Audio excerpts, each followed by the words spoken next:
We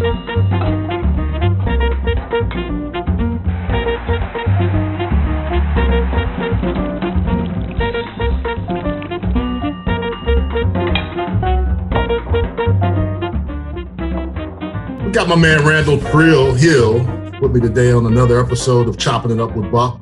Hey, before we go to the Thrill moniker and all of that, it was interesting to read a little bit about your bio. Your dad was a principal and he was your coach in Pop Warner, your mom a teacher. Right.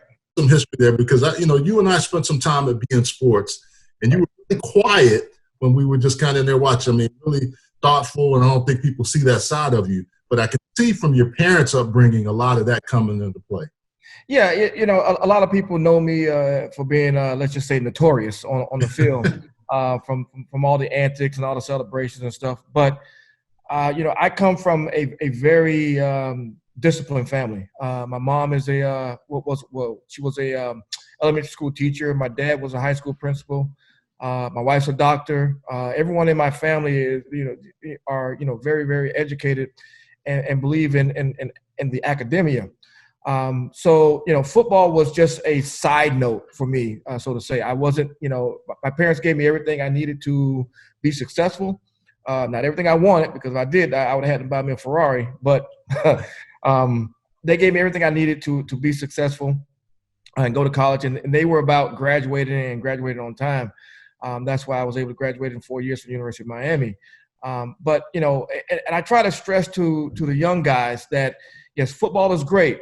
The NFL is great. But what it is there to do is to give you a jump start on life so that you can get on with your life and about your business. So, guys like yourself, be able to go out and speak, enunciate your words, and talk in front of the public and actually make money doing it. Yeah. I think we all have a persona, and I think the one thing that was interesting in reading your background, your dad coached your Pop Warner team with Bailey and Alex Johnson, a couple of you guys that played within in the pros as well. But growing up, not only playing football, but you were really a comic books and superhero guy. Tell us a little bit about that. Oh, yeah. Whether it be Hong Kong Phooey, Green Lantern. I went way back. Ultraman. They're not going to remember Hong Kong Phooey as the ultimate super guy. But and it's funny, even here in my house, I even have some of the actual cell character drawings from the Hong Kong Phooey, which was Hanna-Barbera cartoon. But it gave me an outlet, and it also gave me a little bit of fun that you can kind of emulate some of those guys. When people see me, or even like some of the federal judges see me and they talk to me, they realize that it's more to me than just sports, because life is big, life is great.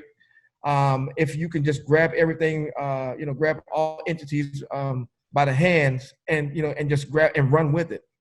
Yeah, we'll talk about that federal judge and the agent side. I mean, it's just a lot of interesting things. That's why I wanted to have you on. The one thing that I wanted to ask you about is Randal Hill. We know you that, but Thrill came before you even got to the U. Tell us a little bit about that story from high school. I think your homeboys kind of gave it to you after, not on the wide receiver position, but the DB getting a couple of picks and sealing the game. See, you are an investigator yourself. Well, what happened was, a lot of people don't know I played cornerback in high school, and I was an All-American cornerback. I was the number 2 rated cornerback in the country coming out of high school. And there was a newspaper down in South Florida who did an article about me because my 11th grade year, I actually was able to intercept 11 balls in 1 year, which is, kind of unheard of, especially in high school, which don't even throw that much. And the name of the newspaper was called the South Day News Leader, which doesn't exist anymore. But they specialize in bringing up and or bringing notoriety to local talent. So from there, going to the University of Miami, I remember the first day, you're running a 40, you're doing all sorts of drills.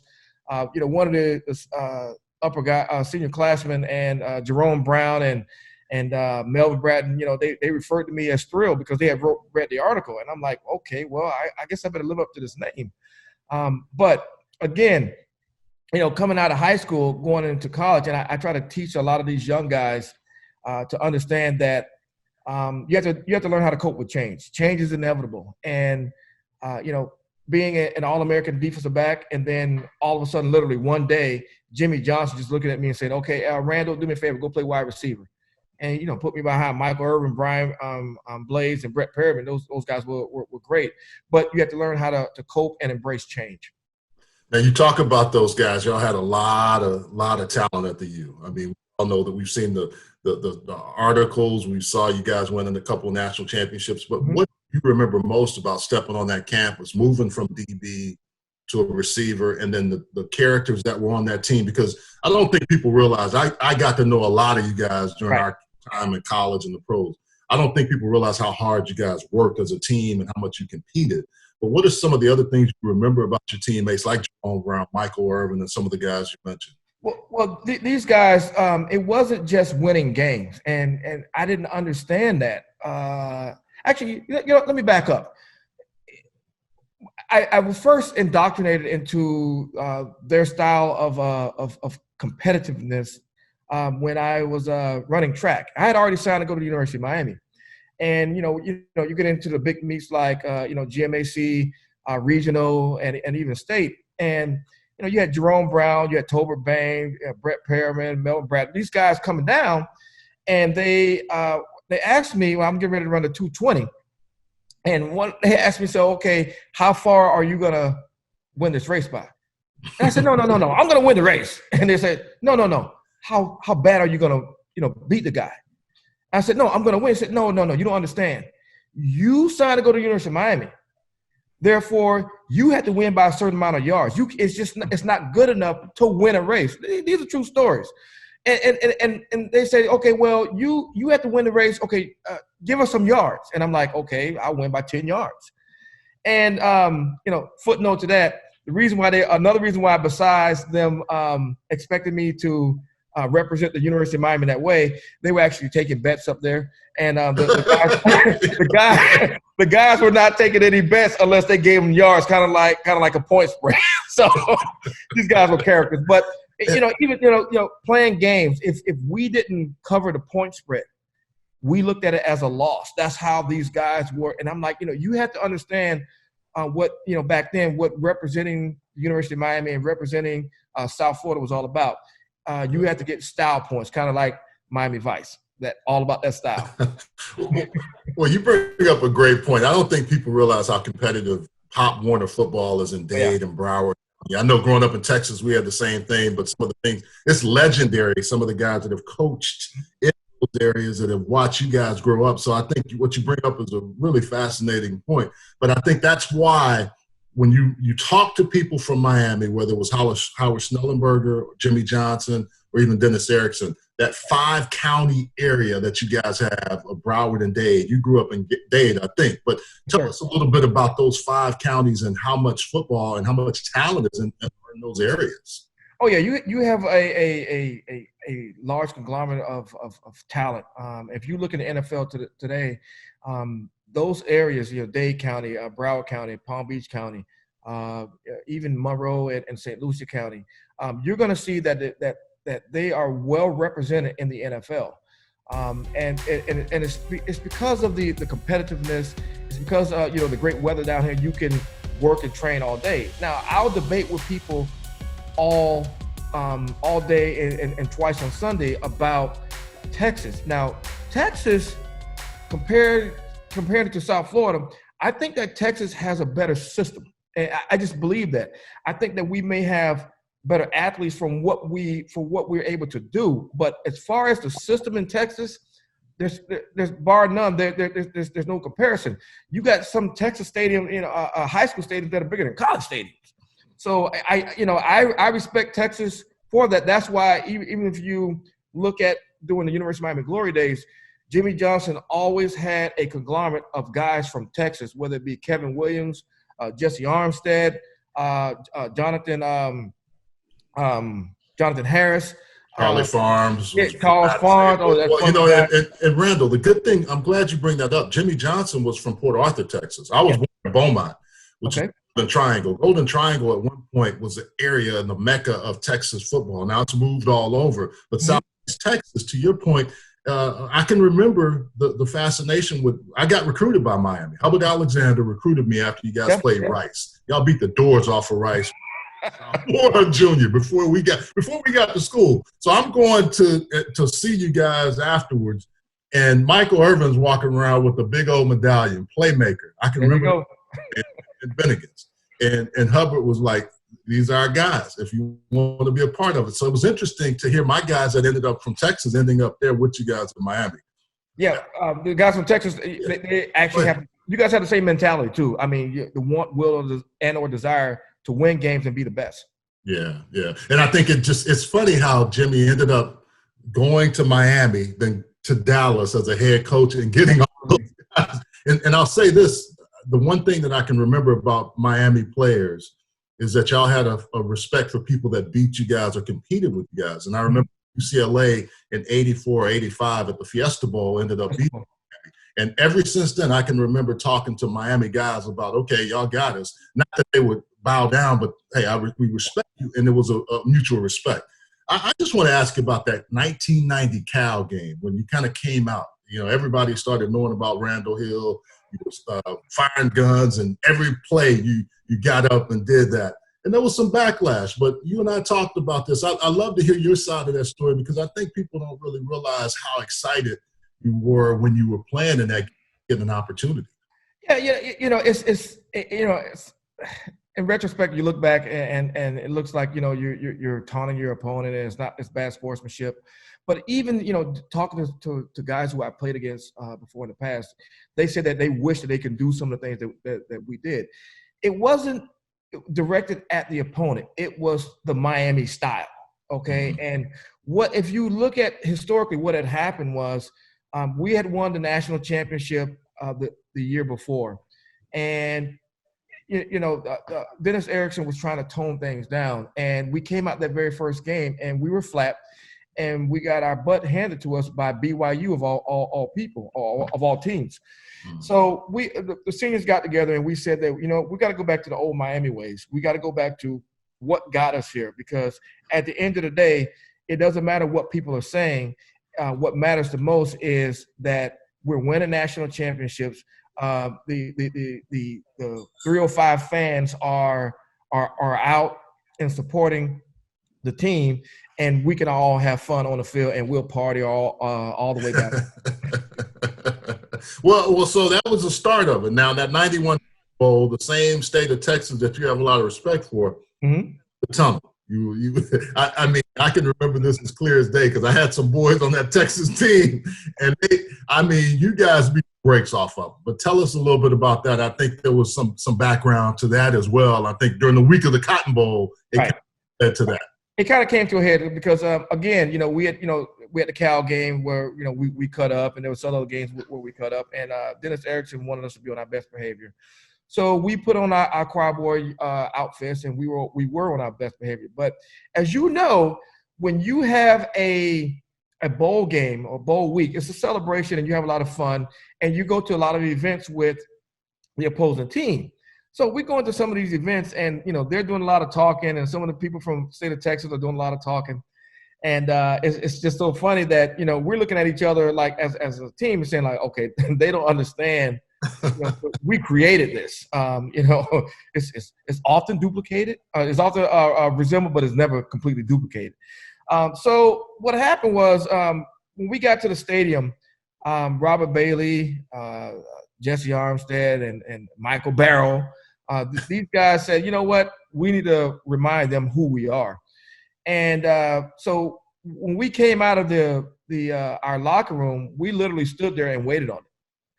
And, this even goes back to when I was a freshman. I remember we played against Florida, my very first game.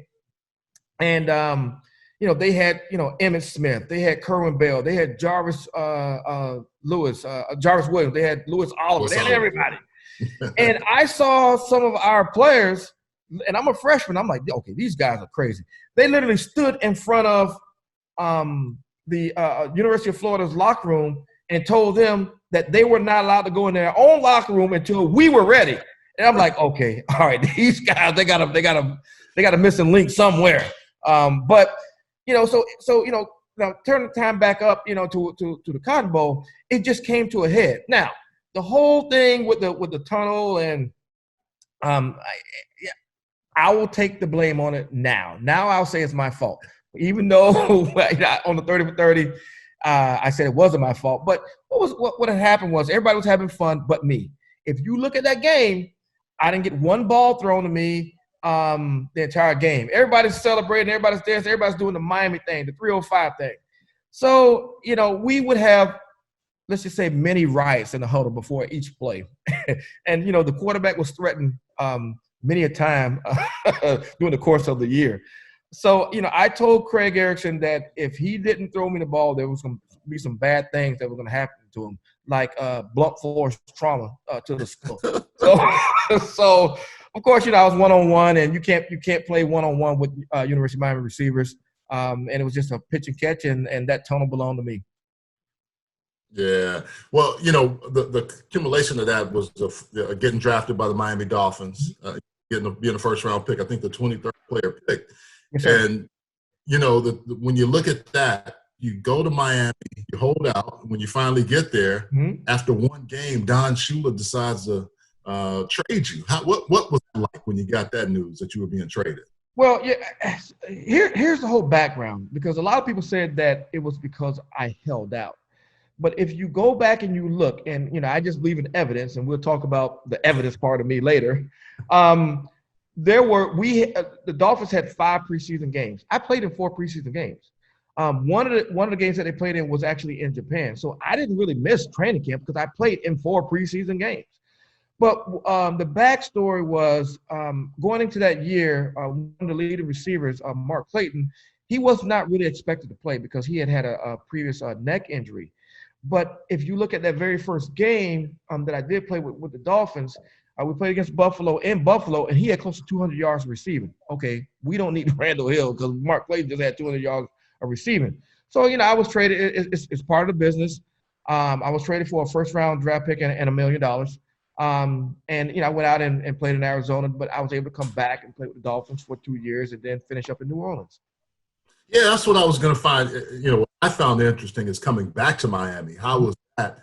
And, clearly you were well received in that city. You grew up there. You played for the U. But then to come back, how was it coming back basically home for another coming back, see, and like I said, a lot of people see me on the field and, wild and crazy and having a lot of fun, but I'm also a family man. And bar none, I could care less about football when it comes to my family. And coming back to spending time with my mom and dad, and my girlfriend at the time, we eventually end up getting married. That's what was most important to me. It wasn't necessarily the football aspect of it. It was more the family aspect of it, because family is all important, especially as growing up in a very structured family. A lot of people don't know. Every Friday, it was mandatory for us as a family to get together and go to dinner. A lot of people don't know it was structured for us, as per my mom and dad, that a hot breakfast was on the table at 5:30 in the morning. Everyone had to get up. A lot of people don't know that it was also structured for us to, when it's time to go get groceries on a Tuesday or Wednesday, everyone had to get in the car and go get groceries. So, I didn't really care about the football part. It was more or less the family part. Can I say this too? Having had your mom's cooking, it was some. Oh my God, I'm still thinking about it. I'm gonna have to just fly down and come on down, bro. Come on down. Cook for me because it was so good. You bring up a really good point about family, and that's why your after career is just as intriguing as during the career. You've been a broadcaster. Some of the things we did together. You also ran for public office, which I found fascinating. But the last thing is you're a special agent for the Department of Homeland Security. Mm-hmm. Walk us through that, running for office and then deciding to become a special agent. I think this is phenomenal to hear it from you because you and I talked a lot about it, but I just absolutely. Well, I try to lead by example. I talk the talk, but I also try to talk what what I say. So, and when I retired, I walked away from the NFL, not because I got released. I actually went into Dave Wanstead's office and asked him to cut me because I had had enough of football and I wanted to transition into the rest of my life in another career. So I went into law enforcement and learned, how to do like real police work. So I was out on the street, traffic stops, going into houses, putting my life on the line. But I also knew that I wanted to go and become a federal agent. Start here, start at the bottom, and then work your way up. You don't necessarily have to do it my route, but I wanted to learn how to do basic police work. And there was a couple of guys who showed me the way. A guy by the name of Waddy Crawford, he passed away, brain cancer. And then there was another guy who used to be the deputy director of the FBI, a guy by the name of Paul Phillip. And they helped show me the way to law enforcement as a federal agent. I've had a lot of fun. I became a federal agent in 2003. And then in 2015, I walked away to run for a political office. I ran for Congress in Florida. I was a U.S. congressional candidate because I wanted to give more back to the community and bring some of what I've learned on the federal level in law enforcement to politics. I didn't win. I did very well. I didn't win. So when I finished, I actually went back into law enforcement as a federal agent down in McAllen, Texas, but now I'm back in Miami. So, I've had a lot of fun. I've done a lot of different types of cases. I've been in federal court. I've done a lot of things, but one of the things that I take great pride in is leading by example. You have some horror stories of some guys, not a lot, that have gone into the NFL, and then when they finish, they kind of fall apart a little bit. But I've had guys ask me, well, Randal, how did you become a federal agent? I can't believe you're doing this. Well, you know what? You had to be hyper. You had to be, one is to be out in front of the public. You have to know how to speak in front of large groups of people, and whether it be court or young kids, because I make sure that I go and I speak in front of high school kids and show them that, yeah, I played in the NFL, made some money, but I also can carry a badge and gun and represent the United States government and have fun doing it and do it in a respectful manner. Yeah, what's been one of the wildest stories you have about just, the police officer, the agent? I mean, just something that was like, wow, even I can't believe this. I mean, you've lived, in Miami, you know the Miami Vice kind of style and understanding, but just, just something that made me, wow, this is crazy. Some of the stuff, I can't really say right now, but let's just put it to you like this. I coined my career as a federal agent as kind of like Jack Nicklaus in A Few Good Men. I'm that guy. You want me on that wall. You need me on that wall. Or even a Jason Bourne. I don't exist. I am them. We are or Men in Black. I am them. We are they. I'm a figment of your imagination and dismiss that so. Well, I can't wait to see it in the book. So there'll be a book coming out. Now, you're wearing the NFL hat and shirt. You also, you and I see each other a lot during the year when I come down to do Miami games. Sure. Also kind of the police officer, not police officer, you have to kind of make sure guys wear. So this is interesting because you are the same guy that probably been saying something to the guys that were doing it in our era. Now you're Well, what happened was several years ago, actually it was in 2005, the NFL, the Retired NFL Players Convention was here in South Florida. And I wanted to set up a booth when they had a career fair to help to show guys who were transitioning from the NFL into the rest of their life that there's other opportunities that you can have fun, make a lot of money, and also serve the community. So I was able to do a career fair. I ran into Andre Collins, and Andre remembered me, and he called Merton Hanks. There's a brotherhood there. Yeah. And the next thing I know, because Merton was at the NFL at the time, Merton comes up to me and he says, "Hey, you want a job?" And I'm like, "Merton, I'm good. I have a job. I have a great career. Everything's going well." He said, "No, just on Sundays. You can work for the NFL directly with NFL, not even the teams, but directly with NFL as a.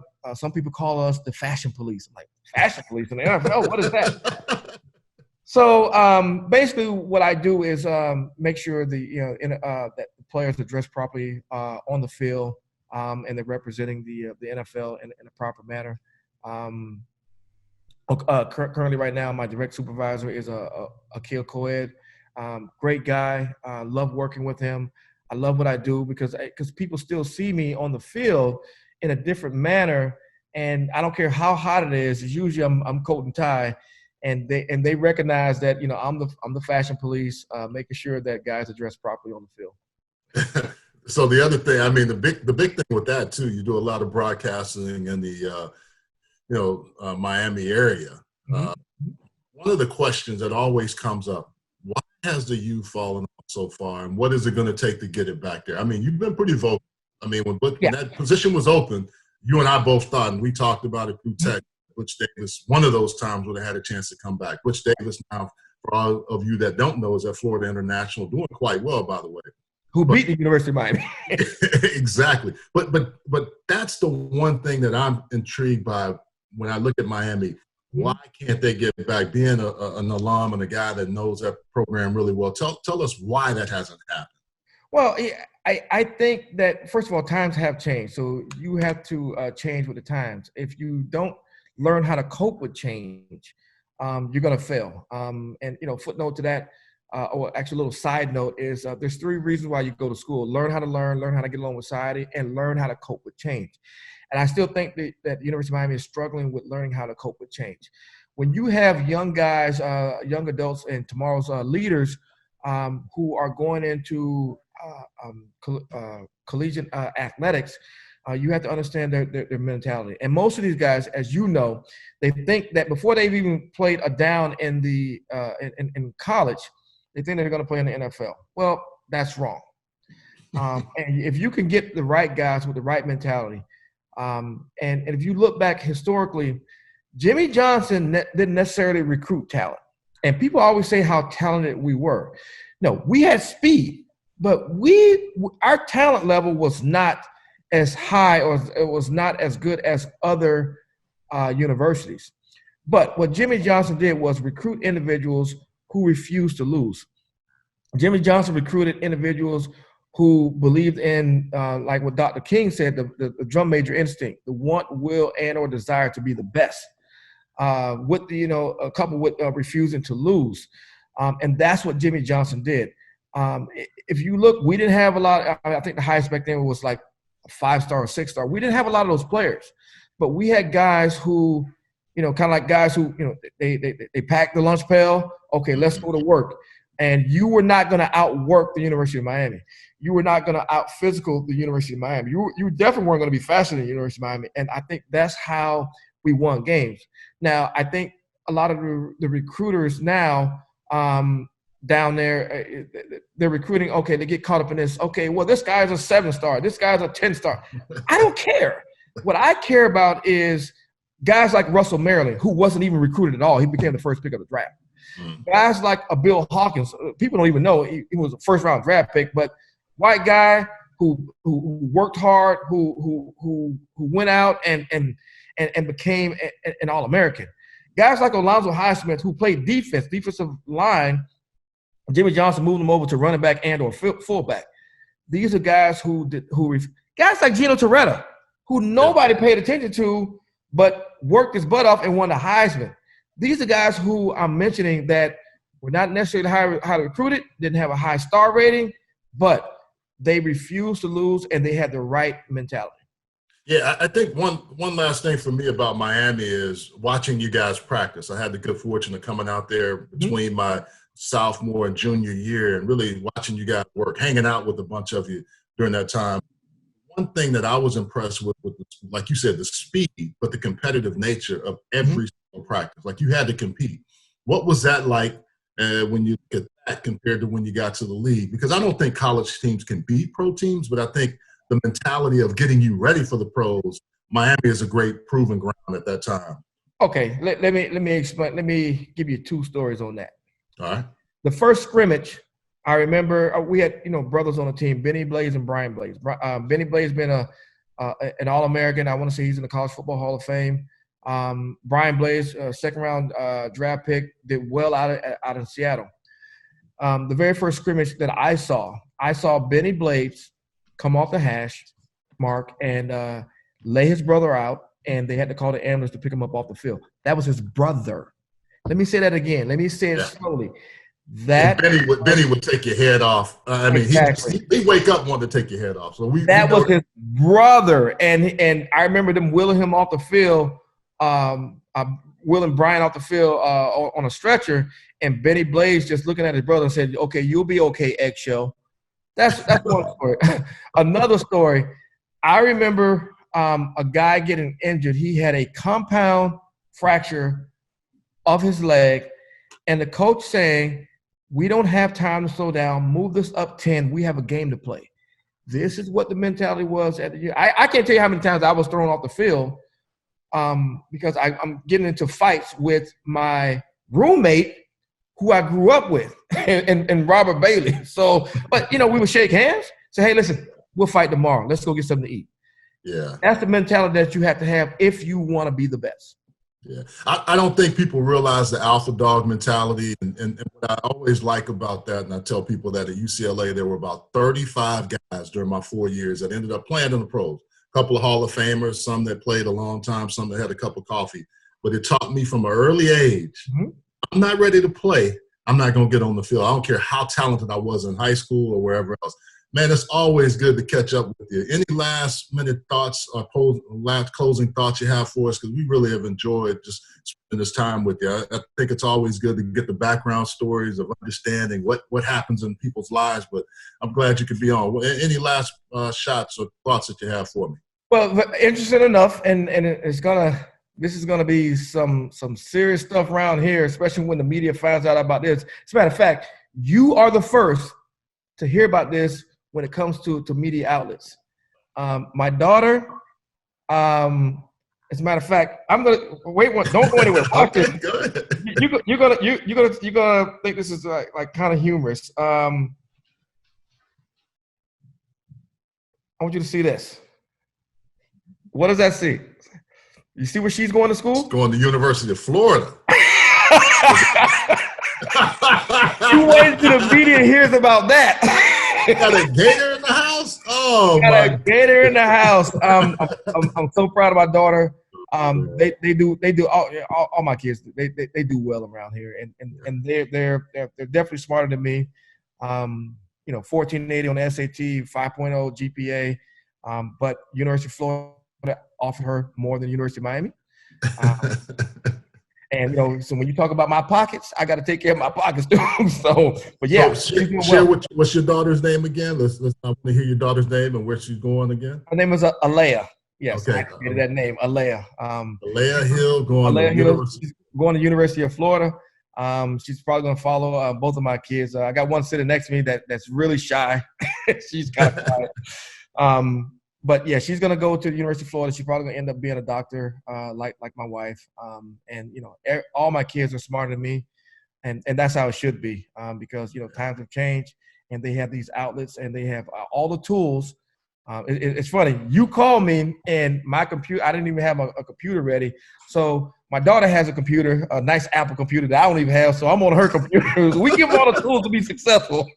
And that's how we want it done, because we don't want them to have it as hard as we did. So we want them to be successful too. Hey, Thrill, man, I appreciate your time. I know you're running hard with the family. We all are kind of in this situation. It'll be good when we come out of this COVID lockdown, but I don't think it stops for you with the job.